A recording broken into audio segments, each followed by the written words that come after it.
ओम शांति। आज के 30 জানুয়ারি 2022 আমরা শুনছি প্রাত অব্যক্ত বাপদাদার বাংলা মুরলি আজকের মহাবাক্য। এই মহাবাক্য প্রথমবার বাবা চালিয়েছিলেন 2রা জানুয়ারি 1990 ইংরাজিতে। আবার আজকে আমরা তার রিভাইজ বাণী শুনছি। আজকের হেডলাইন সমগ্র জ্ঞানের সার স্মৃতি। অত্যন্ত মহত্বপূর্ণ গভীর অত্যন্ত গম্ভীর মুরলি বাবা আজকে আমাদেরকে শিক্ষা দিতে এসেছেন। সমগ্র জ্ঞানের সার স্মৃতি। আজ সমর্থ বাবা চারিদিকের সমর্থ সকল বাচ্চাকে দেখছেন। যেমন বাবা তেমন আমাদেরকে সমর্থ রূপে দেখছেন। সমর্থ আমরা হয়েছিলাম তাই বলে প্রত্যেক সমর্থ বাচ্চা নিজের সামর্থ্য অনুযায়ী এগিয়ে যাচ্ছে।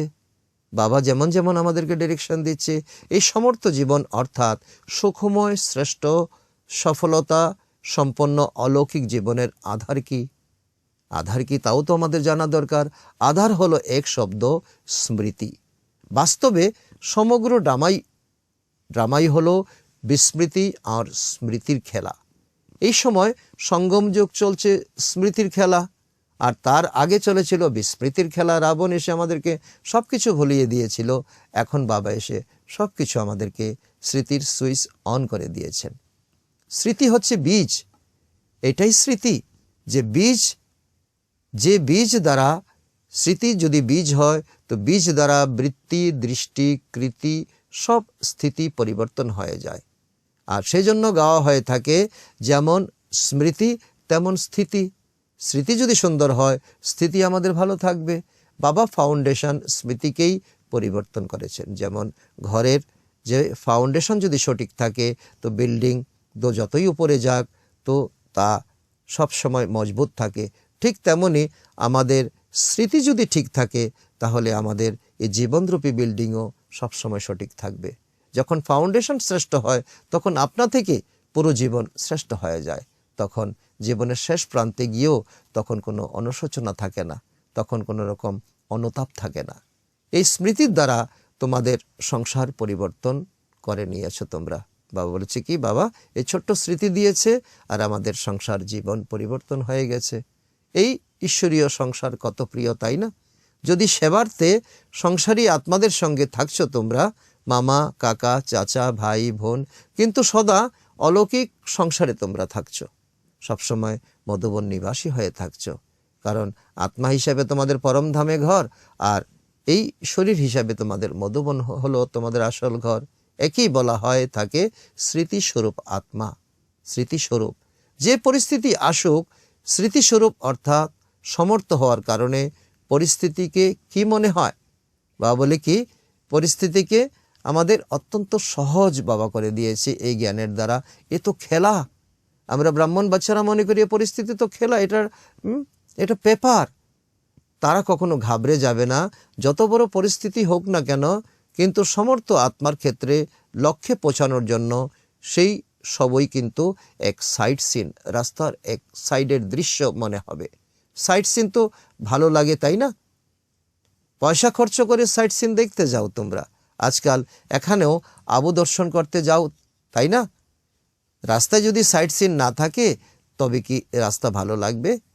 তো পর্যটকদের কোনো আনন্দ হবে? তো বোর হয়ে যাবে না? এরকমভাবে পরিস্থিতি বলো বা পেপার বলো অথবা প্রবলেম বলো, স্মৃতিস্বরূপ সমর্থস্বরূপ আত্মার ক্ষেত্রে সব সাইড সিন। তো এটা নতুন কিছু নয়, আগেও এরকম হয়েছিল, এখন হচ্ছে। আগেও তাকে আমরা কাভার আপ করেছি, ট্যাকেল দিয়েছি, এখনও আমরা ট্যাকেল দিচ্ছি। কারণ তোমাদের স্মৃতিতে আছে না যে লক্ষ্যের পথে অসংখ্যবার তোমরা সাইড সিন পার করেছো, এখনও করছো। নতুন কিছু নয়, নাথিং নিউ। এর ফাউন্ডেশনই বা কি? স্মৃতি। যদি এই স্মৃতি হারিয়ে যায়, অর্থাৎ যদি ফাউন্ডেশন নড়ে যায়, তাহলে পুরো জীবনের বিল্ডিং নড়তে থাকবে। তোমরাও তো অনড়, তাই না? তোমরা কখনো কখনো ঘাবড়ে যাও না। সমগ্র পাঠের 4টি সাবজেক্টের আধার হলো স্মৃতি। বাবা আমাদেরকে 4টি সাবজেক্ট রোজ আমাদেরকে পড়ান। তো জ্ঞান, যোগ, ধারণা, সেবা। তো সবচেয়ে মুখ্য সাবজেক্ট হলো তো ইয়াদ অর্থাৎ স্মরণ। স্মরণ অর্থাৎ স্মৃতি, আমি কে, বাবা কে। তো দ্বিতীয় সাবজেক্ট হলো জ্ঞান, রচয়িতা আর রচনার জ্ঞান তোমরা পেয়েছো, তাই না? তারও ফাউন্ডেশন তোমাদেরকে বাবা স্মরণ করিয়ে দিলেন। অনাদি কি ছিলে তোমরা? অনাদি ছিলে আত্মা। অনাদি ছিলে আত্মা। আর আদিতে কি ছিলে? আদিতে ছিলে তোমরা দেবতা, এবং বর্তমান সময়ে তোমরা কি? ব্রাহ্মণ। তো ব্রাহ্মণ থেকে তোমরা ফরিস্তা হচ্ছ। ফরিস্তা যে সেই দেবতা, আরও কত স্মরণ করিয়ে দিচ্ছেন বাবা আমাদেরকে, যা সব কিছু মায়া আমাদেরকে ভুলিয়ে দিয়েছিল। তাহলে জ্ঞানের স্মরণ তো হলো না? জ্ঞানই তো স্মরণ, বাবার স্মরণই তো আমাদেরকে করিয়ে দিয়েছে, স্মৃতি আমাদেরকে দিয়েছে। তৃতীয় সাবজেক্ট হলো তো ধারণা অর্থাৎ দিব্যগুণ। দিব্যগুণ স্মরণ করিয়ে দিয়েছেন বাবা, যে দিব্যগুণ তোমাদের সমস্ত ব্রাহ্মণের গুণ। তো গুণের লিস্টও স্মরণ তোমাদের থাকা উচিত। তো তখনই সময় অনুসারে সেই গুণ কর্তব্যে, আচরণে, ব্যবহারে তোমরা করো। যখন তোমাদের কাছে গুণ ধারণ হয়, তখন সময় অনুসারে এই গুণকে তোমরা ব্যবহার করো। কোনো সময় তোমাদের স্মৃতি অনুপস্থিত থাকলে কি রেজাল্ট হবে বলো তো? সময় মতো গুণ ইউজ করতে পারবে না, তখন দুঃখ অনিবার্য হবে। গুণ আছে তোমার কাছে, কিন্তু সময় মতো তাকে ইউজ করতে পারলে না। যখন সময় চলে গেল, তারপর তোমার স্মরণে আসলো, এটা তো করতে চাইনি, কিন্তু হয়ে গেছে, ভবিষ্যতে এমন করব না, প্রতিজ্ঞাও তোমরা করে ফেলো। সুতরাং দিব্য গুণ কর্ম ব্যবহারে আনতে সময় মতো স্মৃতির প্রয়োজন। এই স্মৃতি যখন তোমার শক্তিশালী থাকবে, যেই সময়ে যেই গুণ, যেই পরিস্থিতিতে যেই তোমার আচরণ, তো অটোমেটিক তোমার তা অ্যাক্টিভেট থাকবে। এরকম মুহূর্তে তোমরা নিজেকে উপহাস করো। যখন স্মৃতি তোমাদের থাকে, তখন তোমরা এই পরিস্থিতিগুলোকে খেল মনে করো, উপহাস মনে করো। যখন তোমরা কোনো কথা বা কোনো জিনিস ভুলে যাও, তো সেই সময় কি অবস্থা হয়? সেই জিনিস তো তোমাদের আছে, কিন্তু প্রয়োজনে মনে আসছে না, তখন তোমরা ঘাবড়ে যাও, তাই না? এটাও ঠিক একই সময়ে একইভাবে সময় মতো স্মরণ না হওয়ার কারণে তোমরা কখনো ঘাবড়ে যাও, কখনো তোমরা খুশিতে থাকো যখন স্মরণে থাকে। তাহলে দিব্যগুণের আধার কি? তাও তো সদা স্মৃতিস্বরূপ, তাই না? এই স্মৃতি ঠিক থাকলে তোমাদের খুশি, স্মৃতি যদি হারিয়ে যায় তখন তোমাদের দুঃখ। তো নিরন্তর আর ন্যাচারাল দিব্যগুণ সব রকম আচরণে, কর্তব্যে নিরন্তর আর ন্যাচারাল সহজভাবে প্রয়োগ হতে থাকবে তোমাদের। যদি তার ন্যাচারাল হয়ে যায়, ন্যাচারাল তোমরা করতে পারো। চতুর্থ সাবজেক্ট হলো সেবা। তো এতেও যদি স্মৃতিস্বরূপ না হতে পারো যে আমি বিশ্ব কল্যাণকারী আত্মা, নিমিত্ত আত্মা, তাহলে সেবায় সফলতা লাভ করতে পারবে না। তখন সেবার দ্বারা কোনো আত্মাকে স্মৃতিস্বরূপ বানাতে পারবে না। সেবা হলো নিজেকে এবং বাবাকে স্মরণ করিয়ে দেওয়া। প্রত্যেক আত্মাকে যখন যাবে, তখন তাকে তো এটাই বোঝাতে হবে তুমি আত্মা, আর তোমার পিতা পরমপিতা পরমাত্মা। যেমন তুমি, তেমন তোমার পিতাও ঠিক তেমনই। তুমিও বিন্দুস্বরূপ, পিতাও বিন্দুস্বরূপ। সুতরাং 4 সাবজেক্টের ফাউন্ডেশন হলো স্মৃতি, তাই না? সমস্ত জ্ঞানের সার এক শব্দের, অর্থাৎ স্মৃতি। সেজন্য বাপদাদা আগে থেকেই তোমাদেরকে জানিয়েছেন বাচ্চারা, যে লাস্ট পেপারের কোশ্চেন তোমাদের কি হবে? কোনো লম্বা চড়া কোশ্চেন পেপার তোমাদের কাছে আসবে না। একটাই কোশ্চেন পেপার হবে তোমাদের কাছে আসবে, আর সেকেন্ডের পেপার হবে। এই সেকেন্ডে যদি তোমরা স্থির থাকতে না পারো, আর ছোট্ট প্রশ্ন যদি উত্তর না দিতে পারো, তখন তোমরা এই সারা জীবন যা পুরুষার্থ করেছো, তোমরা ফেইলই ঘোষিত হবে, তোমরা ফেইলই করে ফেলবে। কোশ্চেন কি হবে, তার উত্তরও তো আমাদের থাকা চাই। তো বাবা বলছে এই তো কোশ্চেন হবে নষ্ট মোহ স্মৃতিস্বরূপ। যত কিছুই আত্মীয় পরিজন যাদেরকে তোমরা এতদিন বলেছ, আর তুমি পুরুষার্থ করে তাদের থেকে উপরামবৃত্তি হয়েছ, আর অন্তিম সময় তারাই এসে তোমাকে ডিস্টার্ব করবে, তারাই এসে তোমার হাত ধরতে চাইবে। আর যদি তুমি যখন নরম হৃদয়ের হয়ে তখন তাদের সঙ্গে যদি মিশে যাও, তখন তোমার সারা জীবনের পুরুষার্থ একদম শূন্যতে চলে আসবে। কোশ্চেনও আগে থেকে তুমি শুনে নিয়েছো, তাহলে তো সবারই পাশ হওয়া উচিত, তাই না? এই লৌকিক জগতের স্কুল কলেজের যদি আগে থেকে প্রশ্ন সকলে জেনে যায়, তো সে তো ফার্স্ট ডিভিশনে পাশ হতে পারে। সবাই নম্বর 1 পাস হবে, নাকি নম্বর ক্রম অনুসারে পাশ হবে? ডবল বিদেশি কোন নম্বরে পাশ হবে? তো তো কেউ উত্তর দিল নম্বর 1। তাহলে কি মালা সম্পূর্ণ করে দেব নাকি আলাদা মালা বানিয়ে দেব? বাবার প্রশ্ন। তো এবং উত্তরের পেছনে রহস্য হলো, মালা তো হচ্ছে 8-এর মালা, 108-এর মালা, 16,000-এর মালা, কিন্তু যখন সকলেই বলছে নম্বর 1-এ আসবে, তো বাবা বলে কি মালা বানানো স্টপ করে দেব নাকি আলাদা মালা তৈরি করব? তোমাদের উৎসাহ উদ্দীপনা খুব ভালো। বাবা ডবল বিদেশিদেরকে বলছেন, ডবল ফরেনার্সদের বিশেষ চান্স আছে লাস্ট টু ফার্স্ট যাওয়ার, কারণ এটা বাবার জ্ঞানের সবচেয়ে সিক্রেট কথা যে অনেক এমন আছে আত্মারা লাস্টে এসেও ফার্স্টে চলে যাবে। যারা ফার্স্টে আছে তাদের এমন ভাবার কোনো কারণ নেই। তোমাদের এই মার্জিন আছে, আলাদা মালা যদি হয় তবে পিকনিকের যে স্থান হবে সেখানে যেতে হবে। বাবা বলে কি আলাদা যদি মালা হয় তাহলে পাণ্ডব বর্জিত স্থানে তোমাদের গিয়ে জন্মগ্রহণ করতে হবে, যেটা তোমরা চাও না। যদি সেটা পছন্দ হয় তাহলে আলাদা মালা হবে, তোমাদের জন্য মালাতে আসার মার্জিন রাখা আছে। বাবা বলে কি চিন্তা করো না, সকলে পুরুষার্থ করো, তো যখন রেজাল্ট আউট হবে তখন সেটা দেখা যাবে। আচ্ছা, সব টিচার্স তো স্মৃতিস্বরূপ হয়েছ না, তাই না? 4 সাবজেক্টে স্মৃতিস্বরূপ, তো তোমাদের পরিশ্রম করতে তো হয় না, তাই না? বাবা যে শিক্ষা দিয়েছেন তাতে তো তেমন কোনো পরিশ্রম হওয়ার কথা নয়। টিচার্সের অর্থই হলো নিজের স্মৃতিস্বরূপ ফিচার্সের দ্বারা অন্যদেরও স্মৃতিস্বরূপ বানানো। নিজের বাবা বলে কি তুমি তো স্মৃতিস্বরূপ হয়ে গেছো, তো তোমার চেহারা দিয়ে এবং অন্যদেরকে এখন স্মৃতিস্বরূপ বানিয়ে দাও। তোমাদের ফিচার্সই যেন অন্যদের স্মৃতি ফিরিয়ে দেয় যে আমি এক আত্মা, আমি দেহ নই। সেই সঙ্গে তারা যেন তোমাদের ললাটে দেখে তো প্রজ্জ্বল আত্মা বা দ্যুতিময় মণিকে দেখে তারা। যেমন বাবা উদাহরণ দিচ্ছেন, যেমন সাপের মণি দেখে কারো লক্ষ্য সাপের দিকে যাবে না, মণির দিকেই থাকবে, কারণ এই মণি হলো দুর্লভ মণি। এরকম অবিনাশী দ্যুতিময় মণি দেখে, তোমার ভ্রুযুগলের মধ্যে মণি দেখে যেন স্মরণে না আসে যে দেহভাব, যেন স্মরণে না আসে, আপনা থেকে অ্যাটেনশন যেন আত্মার দিকে চলে যায়। এমন স্মৃতিস্বরূপ হয়ে আত্মার দ্যুতি সকলের দিকে তুমি বিচ্ছুরণ করতে থাকো। টিচার্স তোমরা একই সেবায় নিমিত্ত, তাই না?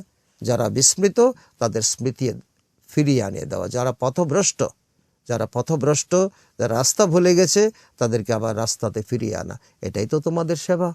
তোমরা তো সমর্থ নাকি কখনো কখনো ঘাবড়ে যাও? বাবা টিচার্সদের বলছে টিচার্স হলো বাপ সমান। যদি টিচার্সরা ঘাবড়ে যাবে তো স্টুডেন্টরার কি অবস্থা হবে? স্টুডেন্টরা তো অটোমেটিক তো ফিল্ড ছেড়ে পালাবে। টিচার্স অর্থাৎ সদা ন্যাচারাল, নিরন্তর স্মৃতিস্বরূপ তথা সমর্থস্বরূপ আত্মা। টিচার্সদের বাবা অনেক অনেক, বাবা বলছি কি টিচার্সদেরকে গুরু ভাই, টিচার্সদা হলো বাবার তো বাপ সমান। যেমন ব্রহ্মা বাবা ফ্রন্টে থেকেছেন, সকলকে আগলে রেখেছেন, টিচার্স তোমরাও তো সেই রকম সামনে আছো, তাই না? তোমাদেরকে দেখে সকলে পুরুষার্থ করছে, তোমরা যেমন স্টেজে করবে তোমাদেরকে সকলে দেখবে, নিমিত্ত মানে সামনে আছো তোমরা। যেমন সেবাতে সমর্পণ হওয়ার জন্য সাহস বজায় রেখে সমর্থ হয়েছে না, দুনিয়ার কুমার কুমারীরা তো ডরপোক হয়ে তো সংসার জীবনে মিশে গেছে। তাহলে এই স্মৃতি কি? তো এত ত্যাগের ভাগ্য, তোমরা যে ত্যাগ করেছো এই ত্যাগ সম্পর্কে অন্যের কোনো ধারণাই নেই। ত্যাগ করেছো এমন ভাগ্য, তো এখন ভাগ্য এমন কি বিষয়, ত্যাগ যখন করেছো ভাগ্য তো অটোমেটিক তোমার কাছে আসবে। ত্যাগ তো করেছো, যতই হোক ত্যাগ নয়, কেননা প্রাপ্তি অনেক বেশি। দাড়িপাল্লাকে রাখো, ত্যাগ কি করেছো আর প্রাপ্তি কি পেয়েছো? প্রাপ্তির পাল্লা তোমার অনেক ভারী হয়ে যাবে। কি ত্যাগ করেছো? বাবা তাদেরকে অনেক উৎসাহ বাড়াচ্ছে। শুধু সাদা শাড়ি পরেছো, সেই তো আরও বিউটিফুল হয়ে গেছো, ফরিস্তা পরী হয়ে গেছো, সকলে তোমাকে পরীর মতো দেখছে। আর কি চাই জীবনে?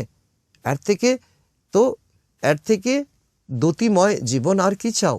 বাকি যে ভোজন পান ছেড়ে দিয়েছো সে তো আজকাল ডাক্তাররাও বলে বেশি খেও না, কম খাও, সাধারণ খাও। আজকাল তো ডাক্তারকেও খেতে দেয় না। বাকি আর কি ছেড়েছো? গয়না পরা ছেড়ে দিয়েছো, তো আজকাল তো গয়নার পেছনে চোর ধাওয়া করে। তুমি গয়না পরে বেরোবে, চোর তোমার পিছে পিছে ধাওয়া করবে। তো ভালো করেছো না যে ছেড়ে দিয়েছো, বিচক্ষণের কাজ করেছো, সেই জন্য ত্যাগের পদম গুণ ভাগ্য পেয়েছো। আচ্ছা, ঠিক এই মুহূর্তে অ্যাথেন্সের উপরে বাপদাদার মন পড়েছে। অ্যাথেন্স বাবা হলে গ্রিসের রাজধানী। তো অ্যাথেন্স সেবার বড় এক সম্মেলন চলছে।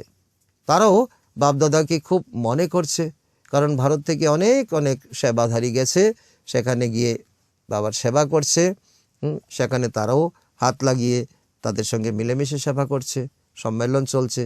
যখনই কোনো বিশাল কার্য হয় না, তো সীমাহীন কার্যে অসীম জগতের বাবা, অসীম পরিবার অবশ্যই স্মরণে আসে।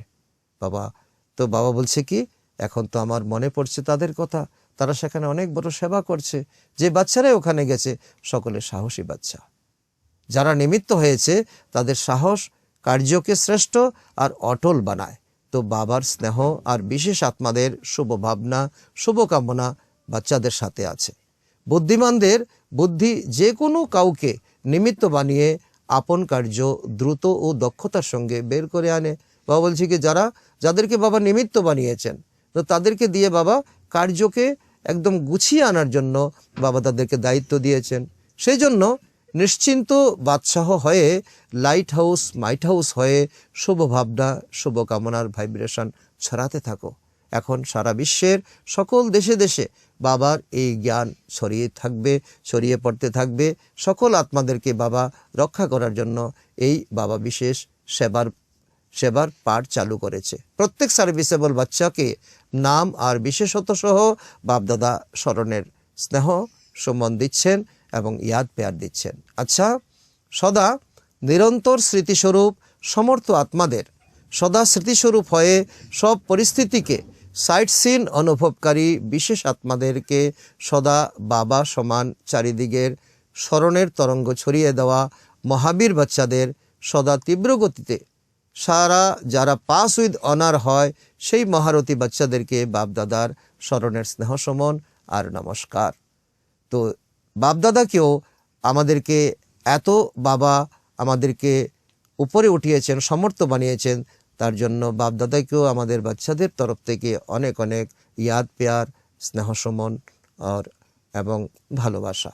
দিল্লি জোন থেকে অব্যক্ত বাপদাদার সাক্ষাৎকার। তো নিজের ভাগ্য দেখে সদা উৎফুল্ল হও কি না? সদা বাবার গীত গাও না? হায় হায়ের গীত সমাপ্ত হয়ে গেছে না? নাকি কখনো দুঃখের তরঙ্গ এসে যায়? দুঃখের সংসার থেকে তোমরা পৃথক হয়ে গেছো না, আর বাবার প্রিয় হয়ে গেছো, সেই জন্য দুঃখের তরঙ্গ তোমাদেরকে স্পর্শ করতে পারে না। যদি বা সেবার্থে থাকছো তোমরা, কিন্তু তোমরা কমল সমান থাকছো।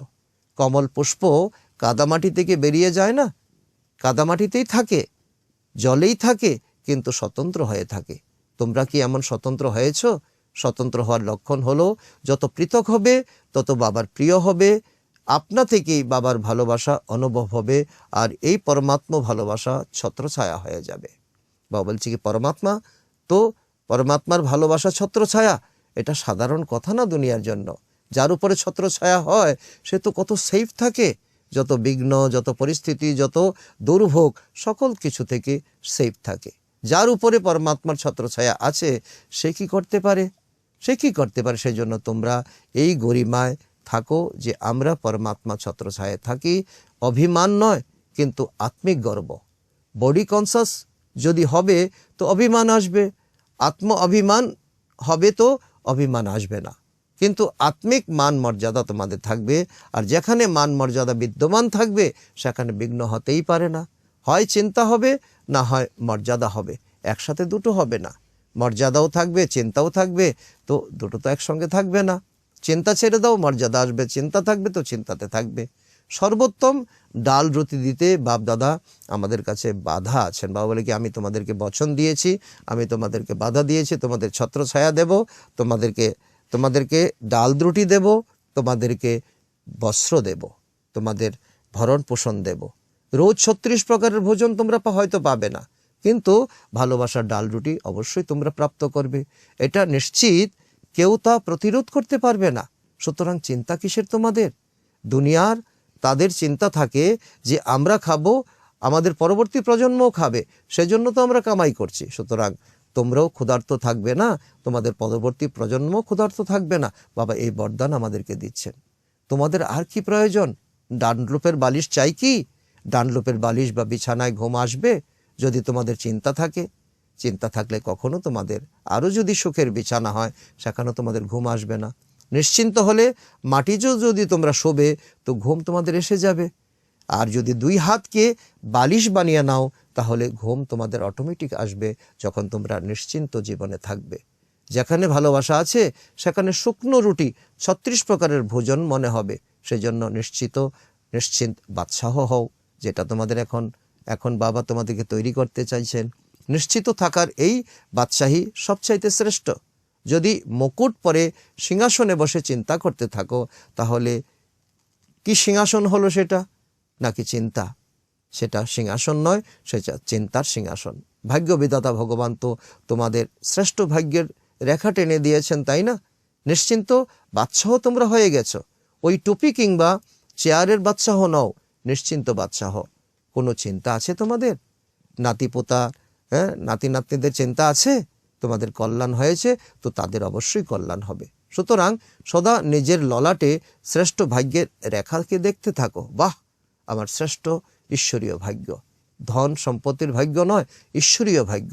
এই ভাগ্যের সামনে ধন তো কিছুই নয়, সেসব তো পিছনে পিছনে আসবে। যেমন বাবা উদাহরণ দিচ্ছেন, যেমন ছায়া। আমরা কোথাও দাঁড়িয়ে রৌদ্রের সামনে দাঁড়ালে ছায়া আমাদের অটোমেটিক সামনাসামনি থাকে, আপনা থেকে অনুসরণ করে। নাকি তোমরা বলো পিছনে এসো, সেসব ছায়া ভাগ্য হলো, শান্তি হলো, সুখ হলো ছায়া। তো কিন্তু ভাগ্য হলো ঈশ্বরীয় ভাগ্য। যদি ঈশ্বরীয় ভাগ্য হয় তাহলে সুখ, শান্তি, আনন্দ, প্রেম তোমাদের পিছে পিছে আসবে। সদা এই নেশাতে থাকো না। যদি পেতেই হয় তা সদাকালের পেতে হবে। যখন বাবা আর আত্মা অবিনাশী তো প্রাপ্তি তোমাদের বিনাশী কেন? প্রাপ্তিও তো তোমাদের অবিনাশী হওয়া উচিত। তো ব্রাহ্মণ জীবনেই খুশির জীবন, খুশির সাথে গাওয়া, খুশির সাথে বলা, খুশির সাথে কাজ করা, চোখ খুলতেই খুশির অনুভব হওয়া, রাতে চোখ বন্ধ হলো খুশিতে তৃপ্ত হওয়া, এটাই ব্রাহ্মণ জীবন। আচ্ছা, বাপদাদার সঙ্গে ব্যক্তিগত সাক্ষাৎ করতে এসেছেন। আজ্ঞাকারী হওয়ায় পরিবারের আশীর্বাদ। বাপদাদার সামনে গায়ত্রী মোদির পরিবার বসে আছে। বাপদাদা এই পরিবারের একটা ব্যাপার দেখে খুবই খুশি। কোন ব্যাপার? তারা আজ্ঞাকারী পরিবার। এত দূর থেকে পৌঁছে গেছো, তাই না? বাবা বলছে এই আশীর্বাদও প্রাপ্ত করো যখন তোমরা অন্যদের আজ্ঞা পালন করো। তোমরা অন্যদের আজ্ঞা পালন করো তখন তোমাদের অটোমেটিক অন্যের আশীর্বাদ বর্ষিত হয়। তা যে কোনো কারোর হতে পারে। কেউ বলল, অন্যজন সেটা মেনে নিল, তো খুশি হয়, অবশ্যই খুশি হয়। মন থেকে পরস্পরের প্রতি আশীর্বাদ বের হয়। যদি কোনো ভালো বন্ধু বা ভাই থাকে আর সে যখন বলে এটা খুব ভালো, তাহলে সেটা তো আশীর্বাদই হলো, তাই না? কাউকে হাজি করা বা আজ্ঞা মানা, এত তোমাদের গুপ্ত আশীর্বাদ প্রাপ্ত হয়। তাই তো আশীর্বাদ সময়কালে খুব সহায়তা তোমাদের প্রাপ্ত হয়। সেই সময় তোমরা সেটা উপলব্ধি করতে পারো না, তখন তো সাধারণ ব্যাপার মনে হয়, যা হোক হয়ে গেছে। কিন্তু এই গুপ্ত আশীর্বাদ প্রয়োজনের সময় আত্মাকে অনেক সাহায্য করে। এই সবই জমা হয়ে যায়, সেজন্য বাপদাদা খুশি হন। তো হতে পারে কোনো কাজের জন্য এখানে তোমরা এসেছো, কিন্তু এসেছো তো না, একবার তো এসে গেছো না বাবার ঘরে, পা তো রেখেছো। এটাও মনে রেখো যে পরমাত্মা স্থানে যে কোনো কারণে হয়তো এসেছো, শুধু দেখার জন্য এসেছো বা জানার জন্য এসেছো, কিন্তু পা তো রেখেছো, তার ফলও কিন্তু জমা হয়ে গেছে বাপদাদার কাছে। এটাও কম ভাগ্য নয়। ভবিষ্যতে এরকম ভাগ্য তোমরা অনুভব করবে। যে সময় নিজেকে খুব ভাগ্যবান মনে করবে, যে কোনো কারণেই হোক আমি পা তো রেখেছি, তবু এখন জানতে পারবে না তোমরা, এখন তার ফলাফল পাবে না, ফলাফল পাবে ভবিষ্যতে। এখন ভাবতে থাকবে জানি না কি, কিন্তু বাবা জানেন জেনে না জেনে ভাগ্য জমা হয়ে গেছে। তোমরা জানো না, কিন্তু তোমাদের ভাগ্য কিন্তু জমা হয়ে গেছে। ঠিক সময় তোমাদের মনেও পড়বে আর কার্যকর হবে। আচ্ছা, চক্রধারী বোন রাশিয়ার ভাই বোনদের স্মরণ স্নেহ দিয়েছেন, বাবার কাছে পাঠিয়েছেন। তো খুব ভালো। বাবা বলছে অল্প সময়ের মধ্যে সাফল্য ভালোই, আর ভালো ভালো পিপাসু আত্মারা বের হয়েছে। তাদের স্নেহ বাবার কাছে পৌঁছে গেছে। সবাইকে বাবার স্নেহ জানিয়ে দিও, আর বলো যে বাপদাদার স্নেহ সব বাচ্চাকে সহযোগ দিয়ে সামনে এগিয়ে দিচ্ছে। খুব ভালো সেবা হচ্ছে, নিরন্তর বেরিয়ে যাও। এগিয়ে যাও। আজকের বরদান, পুরুষার্থের যথার্থ বিধির দ্বারা সদা অগ্রসর হতে থাকা সর্বসিদ্ধি স্বরূপ ভব। তার অর্থ হলো, পুরুষার্থের যথার্থ বিধি হলো আমার সব ক্ষেত্রে এই বোধের পরিবর্তন করে এক আমার বাবা, আমার ছেড়ে আমার বাবা, এই স্মৃতিতে থাকা। আর যা কিছু ভুলে যাও, কিন্তু এই বিষয় যেন কখনো ভুলে যেও না আমার বাবা, যা আমার, তাকে এত স্মরণ করতে হয় না, আপনা থেকেই তা স্মরণে আসে। যখন অন্তর্মন থেকে বলো আমার বাবা, তো যোগ শক্তিশালী হয়ে যায়। অতএব এই সহজ বিধির দ্বারা সদা অগ্রচালিত হয়ে সিদ্ধিস্বরূপ হও। বাবা সেই বরদান আমাদেরকে দিচ্ছেন। আজকের স্লোগান, মায়াজিত হতে হলে স্নেহের সাথে সাথে জ্ঞানেরও ফাউন্ডেশন মজবুত করো। বাবা বলে কি, এটাই হলো তোমাদের সবচেয়ে বড় রক্ষা কবচ। আজকের লাভলীন স্থিতির অনুভবের বাবার দুঃশব্দ। বাবা বলছে, কর্মে বাণীতে সম্পর্ক ও সম্বন্ধে লাভ আর স্মৃতি ও স্থিতিতে লাভলীন থাকতে হবে। যে যত লাভলি হবে সে ততই লাভলীন থাকতে পারবে। এখন তোমরা বাচ্চারা বাবার লাভলীন থেকে অন্যদেরও সহজ নিজ সমান এবং বাবার সমান বানাও। এই লাভলীন স্থিতি আমাদের অনেক আমাদেরকে এগিয়ে নিয়ে যাবে। আজকের সমান আমি সিদ্ধি স্বরূপ আত্মা। আচ্ছা, ওম শান্তি।